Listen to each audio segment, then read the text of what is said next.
Et salut tout le monde, j'espère que ça va bien. De mon côté, ça va parfaitement bien. Du coup, on se retrouve aujourd'hui pour parler d'un transfert qui pourrait se faire du côté du Barça. Et c'est bien celui de Joao Félix. C'est un transfert intéressant. On va revenir sur beaucoup de choses aujourd'hui. Déjà, tout d'abord, comment le Barça va-t-il faire pour recruter Joao Félix? Parce que on sait très bien que dans les caisses du Barça, il n'y a pas d'argent.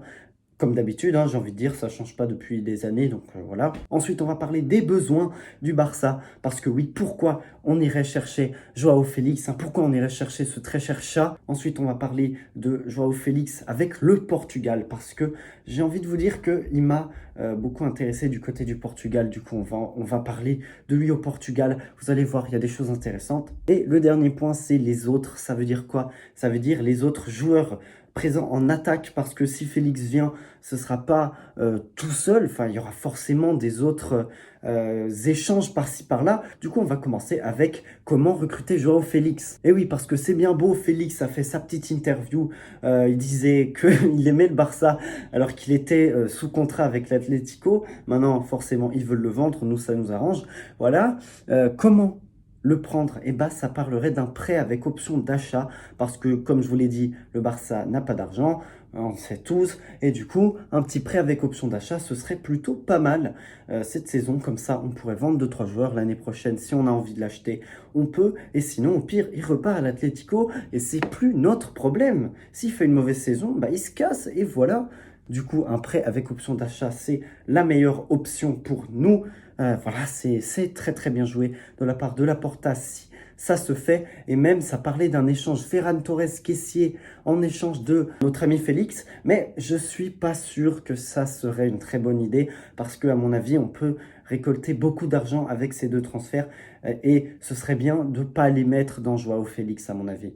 Maintenant, on va parler des besoins du Barça. Pourquoi aller chercher ce joueur? D'abord, on sait que c'est plutôt un attaquant qui joue dans l'axe, mais on sait qu'on a Lewandowski. Donc, à mon avis, il ne sera pas titulaire à la place de Lewandowski. Enfin, voilà, ce serait totalement du non-sens de faire ça.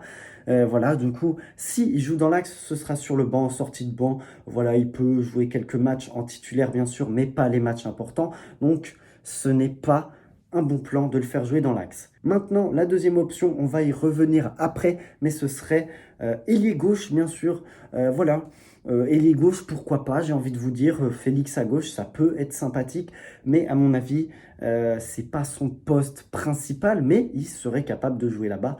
Si on vend Ferran, on aurait Joao Félix et Ansu Fati. Pour moi, ça fait tout à fait le travail pour la saison. Et au pire, si ça ne convainc pas, eh ben, on peut tout de suite remettre un quatrième milieu comme Gavi pour revenir faire le fameux milieu à 4 ou un autre mec, j'ai dit un mec au bol, mais ça peut être n'importe qui, on a beaucoup trop de milieux. Je vous dis qu'il joue à gauche parce qu'on va parler du Portugal, parce que avec le Portugal, Félix, bah, il a fait des choses très intéressantes, surtout pendant la Coupe du Monde.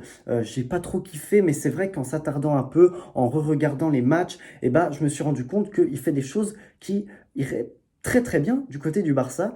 Bien sûr, il n'a pas joué tous les matchs parce que bah, il alternait avec le magnifique Raphaël Leao qu'on adore tous, mais Félix, il a joué ailier gauche, comme je vous ai dit.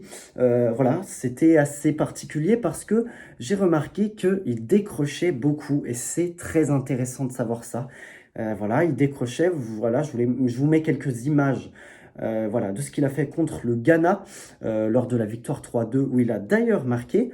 Voilà, on voit qu'il recule très très bas pour aller chercher le ballon et ensuite amener le ballon tout en haut du terrain pour aller, pourquoi pas, offrir des occasions. Donc voilà, Félix, c'est très intéressant parce qu'on sait très bien que l'année passée, on a joué avec, comme je vous l'ai dit auparavant, un milieu ailier gauche qui n'était pas un ailier puisqu'il redescendait pour faire un espèce de milieu à 4. Et donc, avec Félix ailier gauche, ce serait très intéressant de le voir dans ce rôle-là, un peu en tant que milieu offensif avec un Pedri, avec, je sais pas, un Gundogan par exemple, ce serait franchement très intéressant de voir ça, parce qu'on sait que Félix, c'est un joueur créatif, un joueur très technique, voilà, c'est le type de joueur parfait pour jouer dans ce rôle-là. Et voilà, du coup, on va parler de ce dernier point, les autres joueurs qui sont là. D'abord, on va parler de Ferran Torres, bien sûr, puisque on parlait de lui dans un échange avec Félix, plus caissier, mais voilà, je pense que ça va pas se faire puisqu'il y aura cette fameuse ce fameux pardon, prêt avec option d'achat, ce qui permettrait de l'avoir gratuitement. Et on pourrait aussi vendre Ferran pour à peu près, je dirais, 35-40 millions pour bien arnaquer un club anglais, un club saoudien, n'importe qui est prêt à mettre 40 millions sur Ferran Torres. Faites ce que vous voulez. Voilà, Ferran Torres, ça pourrait nous faire beaucoup de bénéfices, ça ferait du bien aux caisses, ça ferait du bien aux finances, ce serait parfait. Ce qui est bien, c'est que si il joue dans l'axe, on n'a pas d'autres numéro 9 par exemple que Lewandowski. Vitor Roque arrive en janvier, donc voilà. Et du coup, s'il joue à gauche, on n'a plus que Ansu Fati puisqu'on a vendu Ferran et Félix, du coup, ce serait parfait. À droite, on a toujours Dembélé et Rafinha. Et dans l'axe, on a Lewandowski et Vitor Roque qui arrive en janvier seulement. Et donc, pour conclure, c'est un transfert intéressant. Xavi va forcément trouver quelque chose chez ce joueur d'intéressant pour servir ce collectif qui a besoin d'un très bon créateur comme ça pour délivrer des ballons à notre ami Lewandowski. Et ce serait du coup une bonne pioche qui vient d'un rival. Voilà, on affaiblit un rival et nous, on se renforce. Donc ce serait parfait. Et du coup, voilà, c'est la fin de cette vidéo sur Félix, sur l'actu du Barça. Voilà, j'espère qu'elle vous a plu. Je ne sais pas si ce sera la dernière vidéo avant au moins une semaine parce qu'il y aura de nombreux trucs. Je partirai en vacances enfin. Et voilà, du coup, on se retrouve à la prochaine. Salut!